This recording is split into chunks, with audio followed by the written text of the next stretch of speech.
E aí, aqui é o Node, e imagine só, você passa por uma situação tão aterrorizante que acaba perdendo a memória. Durante a noite, você sonha com uma lagarta diabólica que serve como pista para descobrir a causa de sua amnésia. Isso mesmo, galera, no vídeo de hoje recapitularemos mais contos sinistros do mestre Junji Ito. Iniciaremos nossa jornada tenebrosa com os acontecimentos do conto Suave Adeus. Durante a infância, Ikeda Riko sempre sonhava com a morte de seu pai. Quando isso acontecia, a garota chorava desesperadamente até acordar. Seu maior medo era pensar que um dia poderia perdê-lo. Alguns anos mais tarde, ela se casou com Tokura Makoto e foi morar juntamente com os familiares de seu marido. Porém, a garota nunca foi bem recebida pelos pais e avós de Makoto. A única pessoa naquela casa que a considerava parte da família era a pequena Tomoka, sua cunhada. Ainda assim, o rapaz estava disposto a desafiar sua família para se casar com Riko. Após o jantar, enquanto caminhavam pelos corredores, a jovem avista dois senhores idosos em um dos quartos.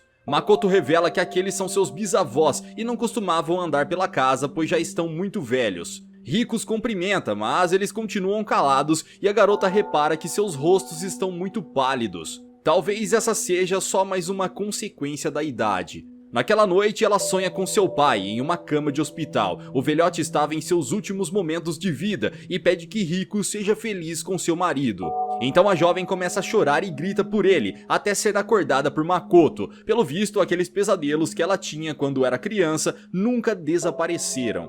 Na manhã seguinte, Riko observa sua nova família reunida. Todos pareciam felizes e ela não entendia o motivo de não a aceitarem. Caminhando pela casa, a garota nota o quão grande é aquele lugar, o que era estranho, já que não havia muita gente morando lá. De repente, a garota avista um fantasma pavoroso em um dos quartos. Quando conta a Makoto sobre o acontecimento, o rapaz revela que aquela provavelmente era sua trisavó, que possui 125 anos. Riko se apavora e pergunta como a mulher poderia viver por tanto tempo. Então seu esposo conta que seu trisavô e a mãe dele também viviam naquela casa. Eles estavam pálidos e quase desaparecendo, mas se procurar bem ainda é possível encontrá-los.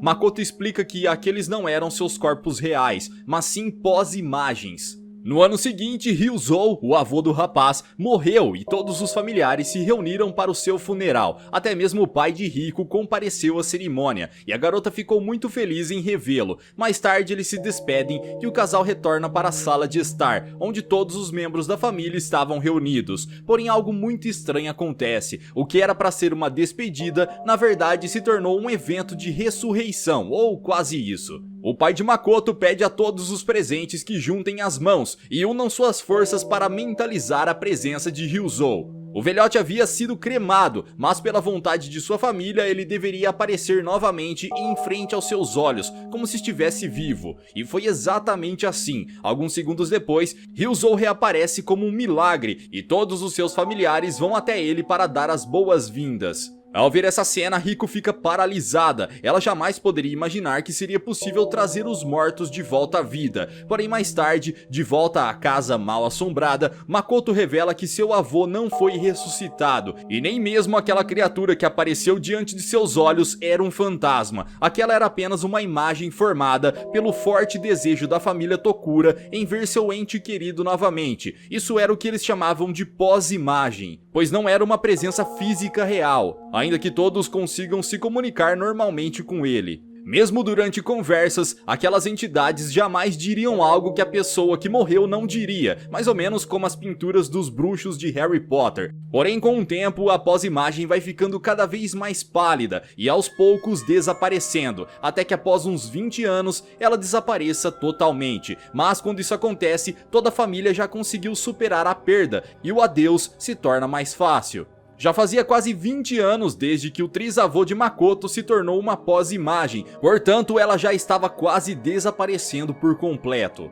A esse ponto, mais nenhum membro da família se importava com a presença dela, isso porque eles tiveram quase 20 anos para aceitar sua morte e dizer adeus. Ao ouvir essa história, Riko pergunta ao seu marido se é possível fazer uma pós-imagem de seu pai no dia em que ele morrer. Durante o jantar, o rapaz tenta convencer seus pais a ajudá-lo a fazer uma pós-imagem de seu sogro quando ele chegasse ao fim da vida, porém eles se negam a fazer isso, alegando que não faz nenhum sentido a família Tokura trazer de volta alguém que não os pertencia.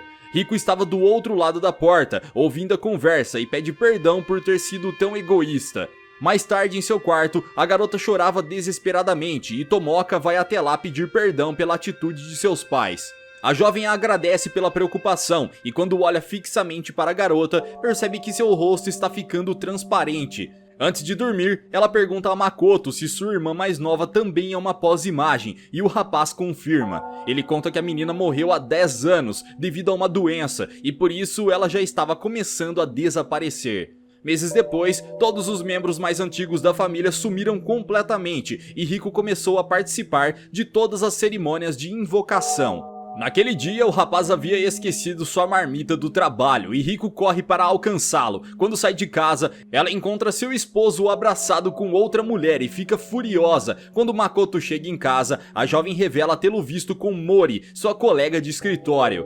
O homem admite o caso e confessa que pretende se casar com Mori algum dia. Rico afirma que não irá se divorciar e Makoto garante que ela não precisará fazer isso. A jovem então questiona como ele pode se casar com Mori sem antes se divorciar dela. E nesse instante, Rico tem a pior revelação que poderia imaginar. Seu marido conta que há 10 anos, quando estavam prestes a se casar, a garota sofreu um acidente e acabou morrendo. Então Makoto implorou a seu pai que criasse uma pós-imagem dela. Rico obviamente não consegue acreditar nessa história e o rapaz afirma que há um túmulo dela na casa da família Ikeda. Ao contrário do que se pudesse imaginar, saber que era uma pós-imagem fez com que Rico tirasse um peso enorme das costas. No dia seguinte, ela saiu silenciosamente da casa da família Tokura e se dirigiu até a sua casa. Restam apenas 10 anos até que Rico desapareça completamente. E a pergunta que fica em sua cabeça é: quem será que partirá primeiro, ela ou seu pai? Independentemente da resposta, o mais importante para ela é que agora, finalmente, ela havia retornado para sua casa. Seguimos agora para o segundo conto do vídeo de hoje, intitulado Ancestrais Honrados. Uma jovem chamada Risa perde a memória e é levada até a sua casa por seu noivo, Makita. O rapaz explica que encontrou a garota desnorteada na saída da escola e ela sequer sabia onde morava. Naquela noite, a garota sofre com sérios pesadelos. Ela acorda e escuta alguém batendo em sua porta. Segundos depois, a porta se abre e uma lagarta tenebrosa entra rastejando no quarto. Na manhã seguinte, ela conta a Makita a respeito desse pesadelo e o jovem pergunta o que pode ter feito Risa sonhar com uma lagarta gigante. A garota diz não saber o que causou aquele pesadelo, mas segundo ela, tudo parecia muito real e aterrorizante. Makita então a convida para dar uma volta e afirma que isso poderia animá-la. Eles vão até um parque e se sentam às margens do rio. Enquanto apreciavam a vista, o rapaz confessa seu amor por Risa e revela que foi naquele lugar que ele disse que a amava pela primeira vez. A garota havia perdido completamente a memória e não se lembrava de nada daquilo. Em seguida, Makita convida sua noiva para ir até a sua casa. Ele informa que seu pai está lá, porém está muito doente e quase não sai da cama, portanto, ela nem precisaria vê-lo. Já na casa do rapaz, Risa pergunta se a doença de seu pai é séria e o jovem afirma que sim. Antigamente, o velhote era escritor de romance e hoje em dia ele já nem conseguia mais escrever. Quanto a sua mãe, ela havia morrido pouco depois de dar à luz ao garoto. Makita conta que apesar de não se lembrar de ter ido àquele lugar, Risa já esteve lá algumas vezes. De repente eles escutam um barulho de algo rastejando atrás da porta e a garota pergunta o que é aquilo. Makita diz que é apenas seu pai se aproximando, mas aquele barulho causa arrepios em Risa. Alguns segundos depois, o velho abre a porta e rasteja para dentro do quarto. Essa era a segunda vez que ele e sua futura nora se encontravam. Makita pede ao seu pai que volte a descansar, pois ele não podia fazer tanto esforço. Mas o velhote diz que precisava ver a futura esposa de seu filho mais uma vez, antes que seu corpo se degenere por completo. Porém, Makita revela a seu pai que Risa havia perdido a memória e não se lembrava de que estavam noivos. Então o velhote se despede e diz que retornará ao seu quarto para descansar. Mais tarde, já em sua casa, Risa se lembra da sensação que teve ao falar com o pai de Makita. Ela está convencida de que viu algo aterrorizante lá dentro, mas não conseguia se lembrar o que era. Nesse instante, sua mãe bate a porta e informa que Makita está lá embaixo e precisa falar urgentemente com ela. Ao encontrar o rapaz, ele revela que seu pai piorou gravemente e estava morrendo. Como seu último pedido, ele desejava desesperadamente ver Risa mais uma vez. Makita puxa a garota pelo braço e a leva até a sua casa. Ao entrar no quarto do velhote, ela encontra a cena mais pavorosa que já viu em toda a sua vida. O homem tinha uma fileira de crânios grudada em sua cabeça. Juntos eles formavam a tal lagarta gigante do sonho de Risa. Makita explica que aquela era a junção de crânios de seus ancestrais e muito em breve, quando seu pai falecesse, ele se juntaria a eles para manter a família conectada eternamente. Através da fusão daqueles cérebros, seu pai compartilha todas as suas memórias. O velhote informa Makita que não durará mais do que algumas horas e ordena que o rapaz cumpra o seu dever, pois a família precisava de um herdeiro. Nesse momento, Risa recupera sua memória e diz que se lembra de tudo o que aconteceu. Makita então pergunta se a jovem se lembra de ter aceitado seu pedido de casamento e diz que ela precisaria dar à luz a uma criança para continuar aquela linhagem. Porém, Risa afirma que não pode se casar com ele e sai correndo. No caminho, ela acaba tropeçando naquela fileira de crânios e Makita consegue alcançá-la. Quando estava prestes a pegá-la, sua cabeça começa a doer e ele vai para o quarto de seu pai. Essa é a oportunidade perfeita para Risa fugir, mas ao invés disso, ela caminha até o quarto para descobrir o que havia acontecido.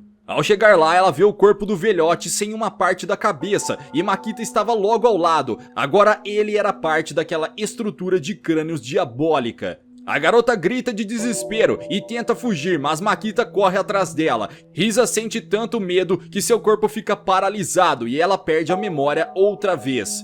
Será que o futuro da garota será o mesmo da mãe de Makita? Ou de alguma forma ela conseguirá se livrar daquela família diabólica? Deixa aqui embaixo nos comentários, vejo vocês no próximo recap de anime. Até lá!